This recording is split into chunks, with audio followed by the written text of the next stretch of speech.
let's get right to it. You're not tired because you're doing too much. You are exhausted because you are deciding too much. We're going to talk about that feeling, that paralysis, and an answer that's been hiding in plain sight for thousands of years. It starts so small, doesn't it?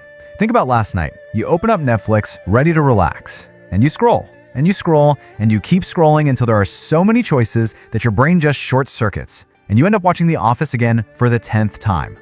But then, the decisions get bigger. That promotion at work. Should you take it? Yeah, it's more money, but what about the extra stress, the new responsibilities? Is this even the right path? The pressure to make the perfect call is just immense. Or maybe it's a bigger life change. Like, should you move to Austin or New York or somewhere completely new? Everyone says you love it, but what if you don't? What if you hate it? What if you get there and you're all alone? The fear of making the wrong choice can be completely crippling. And what about that dream? That side hustle you've been thinking about forever? The risk just feels massive, you know? The uncertainty of it all is, well, it's paralyzing. You're completely frozen before you've even taken a single step. And this is the real problem. We call it decision fatigue. And what's the advice we always get? Follow your passion.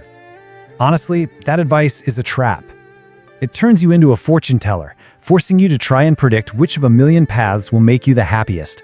It's an impossible math problem, and it is absolutely exhausting.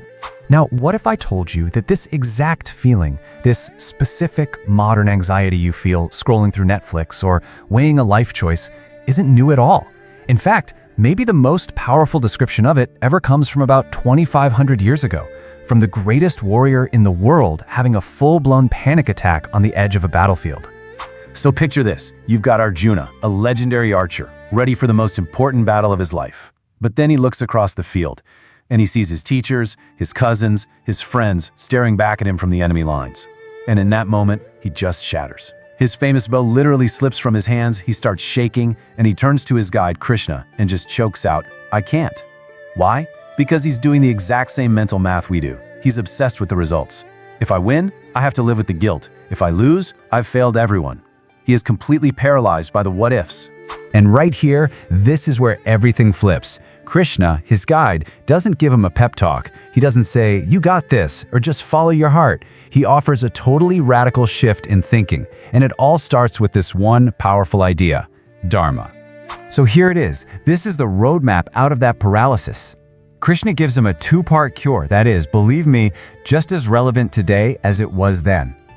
First, you have to understand your Dharma, your sacred duty. And second, you have to practice something called karma yoga, which is really the art of action. Dharma completely reframes the whole question. See, it's not some big, shiny passion you have to go out and find in the world. Dharma is your role, your nature, your duty right now. It's about looking inside, not outside. Krishna basically tells Arjuna, look, you're a warrior, that's your nature. Your duty is to protect. Trying to act like a monk right now won't bring you peace, because it's not who you are. That's what this quote means. It's better to do your own job imperfectly, to be an imperfect parent, if that's your role, than to perfectly dream about doing someone else's job. Okay, so you figure out your duty. You're a parent, you're a writer, you're a leader, whatever it is. That's step one. But step two, oh man, step two is the real game changer. This is the part that actually sets you free from all that anxiety. This sentence, this is the one that unlocks the entire thing. Let it sink in.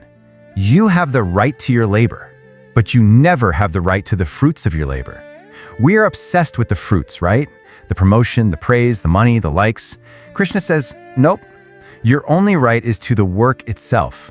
The result, the outcome, that was never, ever in your control to begin with.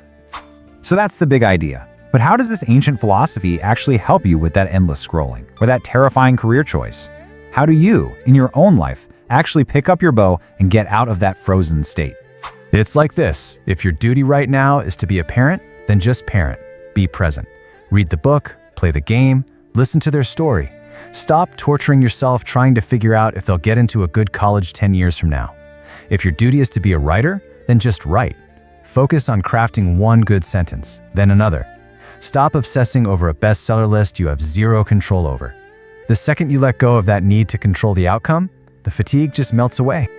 So it really just boils down to this choice right here.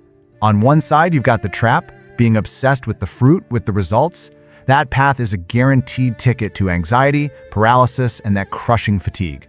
But on the other side is the freedom, focusing only on your duty, on the action itself. And that focus, it leads to clarity. Clarity leads to action, and action leads to peace. So stop trying to run a million different simulations of the future in your head. You can't predict it, and trying to will just break you.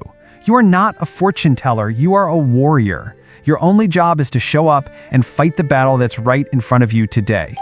And that really just leaves us with this one last question. And I want you to be really honest with yourself here. Are you paralyzed because you truly don't know what to do? Or are you paralyzed because deep down you are terrified you won't get the reward you think you deserve? Subscribe for daily wisdom.